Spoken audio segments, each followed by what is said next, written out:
Hier, il y avait un sentiment un petit peu partagé après le match parce que on semblait, comme on dit dans le jargon, que l'OM n'avait pas été payé pour la prestation d'ensemble, notamment la première mi-temps. Est-ce que avec une nuit de repos, est-ce que la réflexion est la même pour toi ou tu penses autre chose?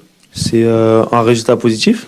Déjà, faut pas l'oublier parce que c'est un match de Coupe d'Europe qu'on a réussi à gagner, ce qui n'est pas évident, surtout quand on a regardé les résultats qu'il y a eu en Conférence Europa ou en Ligue Europa tout simplement. Donc chaque match est difficile.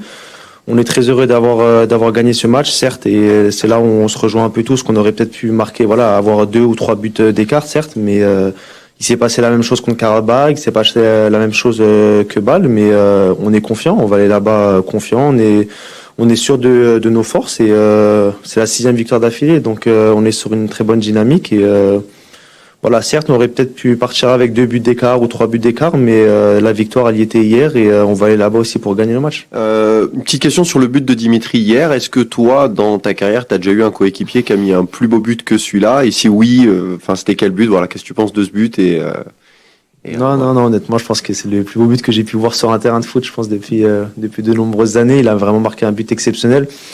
Comme je l'ai dit hier, je pense qu'il peut la tenter sur 100, il va la marquer une fois, il va la rater 99 fois et heureusement pour nous, il a réussi à la mettre hier, mais c'est vraiment un but exceptionnel. Ça m'étonnerait qu'il en marque encore beaucoup jusqu'à la fin de saison comme ça, mais s'il peut en marquer encore quelques-uns, ce serait vraiment extraordinaire. Bonjour Mathéo. Au vu du contexte d'hier, un match très chaud, des incidents avant le match, pendant le match, des déclarations du coach adverse qui a carrément conseillé à vos supporters de ne pas faire le déplacement, est-ce que tu penses que c'est judicieux justement que vos supporters vous accompagnent en Grèce pour ce match? C'est sûr qu'on est très déçus de ce qui a pu se passer, notamment avant le match. Je trouve que c'est tout simplement inadmissible, toute la violence qu'il y a pu avoir dans la ville de Marseille la veille ou même le jour de match. On fait du football, on fait ce sport pour vivre de belles émotions et la violence, il y en a déjà assez, je pense, en dehors du football. Et donc je trouve ça vraiment très dommage, très triste pour le monde du foot parce que ça donne encore une mauvaise image. Mais voilà, nous on est resté concentrés sur le terrain, on sait ce qu'on doit faire, on était là pour gagner, ce qu'on a réussi à faire et on sait que ça va être un match difficile là-bas avec une ambiance qui on le sait sera très chaude. Mais je pense qu'on a acquis maintenant une certaine expérience et on sera prêt pour ce match. C'est pas à moi de décider tout ça. Tout simplement, on sait que de toute façon, depuis le début de saison, nos supporters, ils ont pas eu la chance de venir à beaucoup de matchs à l'extérieur, mais on sait qu'ils ont toujours été derrière nous. Donc qu'ils soient là ou pas, on va toujours se donner à fond pour le club. Et comme j'ai dit, même si physiquement ils sont pas là, on sait qu'ils sont derrière nous. Donc on sera tous ensemble, peu importe la manière. Oui, Mathéo, sur ce thème-là, est-ce que ça déconcentre ou pas, très honnêtement? Parce que pendant votre échauffement, il y a ces échauffourées déjà, il y a ces projectiles. C'est pas la première fois de la saison. Quand on est joueur, est-ce qu'on est hermétique à tout ça ou est-ce qu'on y pense quand même? On regarde. Là, on parlait peut-être du déplacement des supporters de l'OM au retour. Je sais pas s'il y a des supporters de l'OM et que ça part un peu en sucette. Forcément, sur le terrain, on pense à tout ça, non? Bien évidemment qu'à l'échauffement, il y a des petits moments de pause, etc. Donc forcément, tu vois un peu tout ce qui se passe et comme je dis, ça donne une mauvaise image je pense que peut-être l'UEFA n'aurait pas dû accepter que les supporters viennent en sachant ce qui s'est passé la veille. C'est pas à nous de prendre ce genre de décision, mais le football, on le vit pas pour vivre ce genre de moment et comme je dis, ça donne encore une mauvaise image. Il y a déjà beaucoup de violence à l'extérieur. On n'en veut pas dans les stades de foot. On a surtout nous à l'OM, ce qui s'est passé avec Payet au début de saison, etc. C'est souvent problématique pour nous. Mais comme je l'ai dit, nous on reste concentrés sur ce qu'on a à faire sur le terrain. On est focus, on se parle avant, on se parle après les matchs et on est content de la victoire d'hier. On sait que ça va être un match difficile au retour, mais on est prêt. On va y aller là-bas avec la conviction qu'on va passer au prochain tour. Ouais, 2 questions, s'il te plaît. Je sors de l'actu OM. Qu'est-ce que tu gardes de ton but en équipe de France? Et est-ce que tu as plus largement l'impression de t'installer dans cette sélection? C'est une immense fierté d'avoir marqué mon premier but en équipe de France.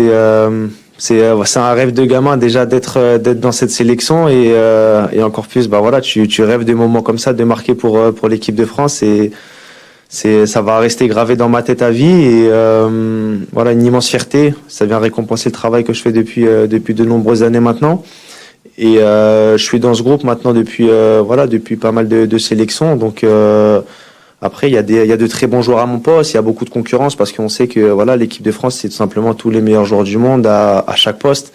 Donc il y a une forte concurrence, mais je suis très heureux d'être dans le groupe, je continue de travailler. Le coach m'a laissé, voilà, j'ai enchaîné ma 3e sélection d'affilée, donc c'est quelque chose de très positif. Et le coach a confiance en moi et par ces 2 matchs que j'ai pu faire la dernière sélection, j'ai pu lui rendre cette confiance. Donc je suis très heureux par rapport à ça.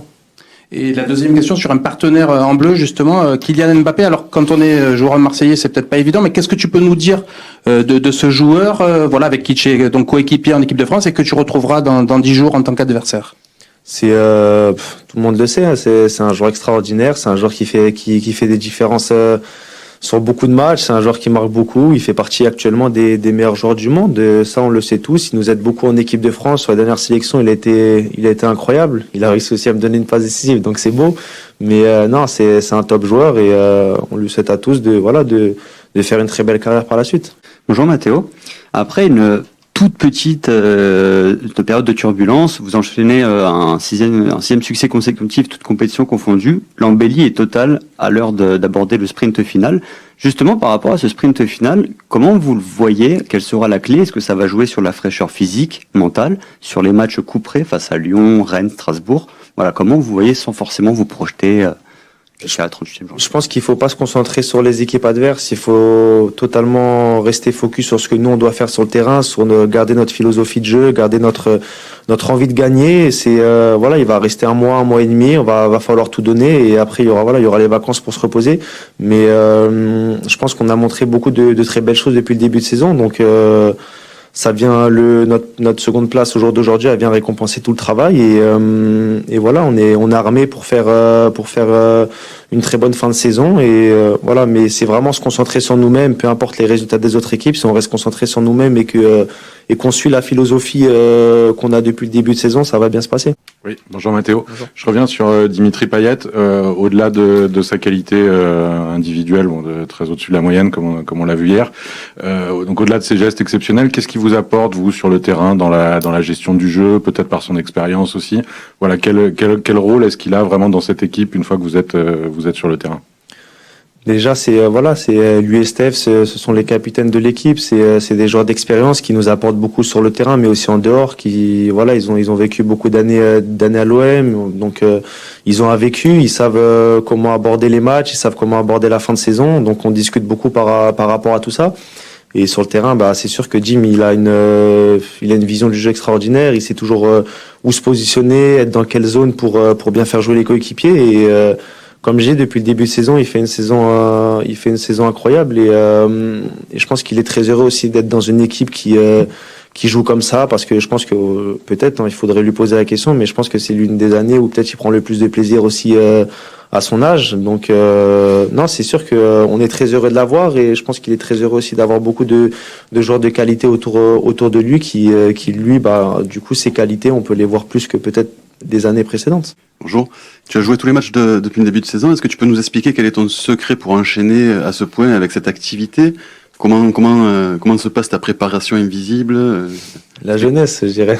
La jeunesse. Je pense que, voilà, même à l'âge de, par exemple, je sais pas, 30, 35 ans, peut-être pas que je serai le même joueur, mais non, c'est sûr que je me sens pas fatigué ni avant les matchs, ni après les matchs. Donc c'est tant mieux pour moi. Depuis très jeune, j'ai beaucoup travaillé sur le cardio, sur l'endurance, sur tout ça. Donc c'est quelque chose qui m'aide depuis de nombreuses années. Et voilà, j'ai eu la chance aussi de pas avoir de blessures, d'avoir un coach et d'avoir des coéquipiers qui me font confiance. Donc je me sens très bien et je me sens encore vraiment en pleine forme pour aborder la dernière ligne droite. Mathéo, cet homme, on l'a vu, a vraiment beaucoup de caractère. C'est l'une de ses facettes, je trouve, cette saison. Un peu à l'image de son coach. Mais est-ce que le revers de la médaille, c'est que parfois, il n'y a pas un peu trop d'excès de nervosité? On l'a senti en fin de match hier. Peut-être que tout d'un coup, ça dégoupille et puis, alors que c'est pas forcément nécessaire. Est-ce que le coach aussi en est un peu responsable du fait qu'il est toujours très nerveux sur le banc ou pas? C'est une question. C'est limite de réduire tout ce qu'on fait depuis le début de saison à de la nervosité ou je ne sais pas quoi. Je pense que tout simplement ce qu'on fait depuis le début de saison, c'est extraordinaire. Il n'y a pas une histoire de nervosité ou quoi que ce soit. On on est tous très concentrés, on vit les matchs différemment, chaque personne est différente, donc on a des caractères totalement différents des coéquipiers, des équipes adverses, des coachs adverses, de notre coach, on a des mentalités différentes, mais on est tous ici pour la même chose, qui est de gagner le match. Donc forcément, quand il y a de l'enjeu, il y a de l'envie, il peut y avoir des fois des réactions différentes, mais en tout cas, ce qu'on fait depuis le début de saison, et je pense que c'est ça qu'il faut souligner, c'est que c'est vraiment très intéressant et il n'y a pas une histoire de nervosité ou quoi que ce soit, en tout cas pas de notre côté à l'Olympique de Marseille. Ouais, Mathéo, deux petites questions. La première sur le jeu, pour être un petit peu dans la continuité de ce que tu dis. J'ai quand même l'impression depuis quelques matchs que vous avez réussi à trouver la bonne formule aussi, parce que on en parle depuis le début de saison. Le collectif, il y a eu des hauts et des bas aussi. Là, quand on voit votre première mi-temps, notamment hier, on se dit que vous pouvez imposer votre jeu contre n'importe qui. Je mets le petit bémol des reprises de deuxième mi-temps qui de temps en temps sont un peu compliquées. Ouais, c'est vrai, déjà c'est bien de le souligner parce que c'est vrai que on a pris pas mal de buts sur des débuts de deuxième mi-temps, on en a parlé en plus à la mi-temps, donc c'est ça ce qui est préjudiciable par rapport au score final à chaque fois. Mais voilà, comme je l'ai dit, je pense que depuis un certain nombre de matchs, on est très bien, on arrive à imposer notre jeu, peu importe l'équipe qu'on a en face de nous. Donc et comme c'est ça que je dis à chaque fois, c'est qu'il faut d'abord se concentrer sur nous-mêmes, garder notre philosophie de jeu avant de penser à l'adversaire. Et quand on est comme ça, voilà, on peut battre beaucoup d'équipes comme on le fait en ce moment, mais je pense que voilà, c'est un peu le travail qu'on fait depuis le début de saison. Certes, il y a eu des moments où on était très bien, des moments un peu moins bien, mais on a toujours gardé la même envie, la même philosophie qui est de toujours jouer avec le ballon, de toujours essayer de presser les équipes hautes et voilà, de prendre du plaisir avec le ballon. Et je pense que ça se voit un peu plus, c'est sûr, en ce moment avec les victoires. Et la deuxième question, si tu es là aujourd'hui, c'est aussi pour parler de Montpellier un petit peu. C'est la troisième fois que vous les jouez cette saison. Les deux premiers matchs ont été quand même assez équilibrés, même si vous sortez vainqueur à chaque fois. À quel type de match tu peux t'attendre contre une équipe qui est quand même assez joueuse par la philosophie de son coach Olivier Dalloglio? Bien sûr, on s'attend à un match ouvert parce que c'est pas une équipe qui reste à 11 derrière, qui défend et qui attend des contre-attaques. C'est une équipe qui joue, qui a de très bons joueurs de ballon, voilà, à l'image de Savanier. Donc ils ont vraiment une très bonne équipe avec de très bons joueurs et ce que nous on aime bien aussi, voilà, c'est de jouer contre des équipes qui jouent, qui veulent venir pour essayer de gagner le match, et ce qui va faire un match ouvert. Et nous on va pouvoir, voilà, je pense, imposer aussi notre style de jeu ce week-end, mais ça va être un match très compliqué parce qu'ils ont comme je disais, de très bons joueurs et c'est une équipe qui fait quand même une bonne saison dans l'ensemble. Bruno? Oui, Mathéo. Qu'est-ce qui a changé en un mois et demi? Parce que vous en avez un petit peu parlé, mais les supporters râlaient il y a un mois et demi, on n'était pas loin de la crise, et là vous enchaînez ces 6 victoires. Est-ce qu'il y a eu une remise en question? Est-ce qu'il y a plus d'échanges avec le coach, des choses comme ça?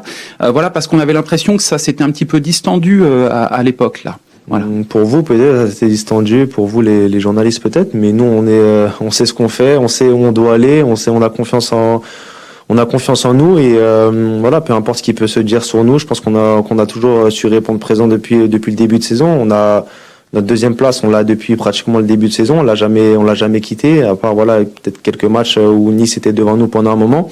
Mais et comme j'ai dit, voilà, dans un club, dans une équipe, il y a toujours des moments un peu moins bien, il y a toujours là on est bien parce qu'on enchaîne des victoires. Mais voilà, en tout cas depuis le début de saison, on sait où on veut aller, on a vraiment confiance en nous et il n'y a jamais eu de problème dans le vestiaire, il n'y a jamais eu de moment où une personne ne croit pas en son coéquipier ou quoi que ce soit. On est vraiment très solidaire et je pense que ça peut se voir aujourd'hui sur le terrain. Une question un petit peu sur ton comportement personnel sur cette saison. Quand on regarde les statistiques, je me rappelle moi la conf avant Saint-Etienne, je t'avais dit quand est-ce que tu te languis de marquer et tout ça. C'est une saison où tu es quand même assez décisif, quoi, hein, parce que tu marques pas mal de buts, tu donnes pas mal de passes D. Même avec l'équipe de France, t'as marqué et t'as fait une passe D. Donc c'est quoi, c'est l'air de Marseille qui te va bien ou il y a aussi la maturité qui commence aussi à arriver à ce niveau-là? Non, je pense que voilà, c'est un tout. Je pense que c'est le style de jeu qu'on a aujourd'hui à l'Olympique de Marseille ce qui me permet d'être décisif, de prendre d'être des fois un peu plus sur le terrain, de prendre beaucoup de plaisir et on est une équipe on a beaucoup le ballon, on se crée beaucoup d'occasions dans des matchs, on est souvent en zone haute chez l'équipe adverse, donc forcément on a pas mal de situations pour marquer ou pour faire des passes décisives et c'est sûr que les années précédentes j'avais très très peu de passes décisives, très peu de buts et c'est mon année en termes de statistiques et même en termes de comment j'ai pu progresser qui est la plus aboutie. Donc c'est très bien comme ça, mais j'aurais pu encore marquer beaucoup plus de buts cette année, j'aurais pu faire beaucoup plus de passes décisives, mais bon, je vais pas en demander trop, c'est déjà bien, mais je vais essayer d'en garder encore pas mal jusqu'à la fin de saison. Il reste pas mal de matchs, donc j'espère encore quelques buts et quelques passes D. Selon toi, qui est le plus gros concurrent pour la deuxième place? Est-ce que c'est Rennes? Est-ce que c'est Nice? Est-ce qu'il y en a un pour toi qui se détache un peu plus ou tu prends tout le monde en compte? Non, on est tous on est tous à peu près au même niveau, même si on a un peu plus de points d'avance que les autres, mais Rennes, Nice, c'est deux très belles équipes qui s'ils sont là, c'est qu'ils le méritent aussi, et ça va être une lutte acharnée jusqu'au dernier match, mais voilà, nous c'est tout simplement se concentrer sur nous-mêmes, sur ce qu'on a à faire, et à partir de ce moment-là, je sens qu'on pourra faire de très belles choses en fin de saison.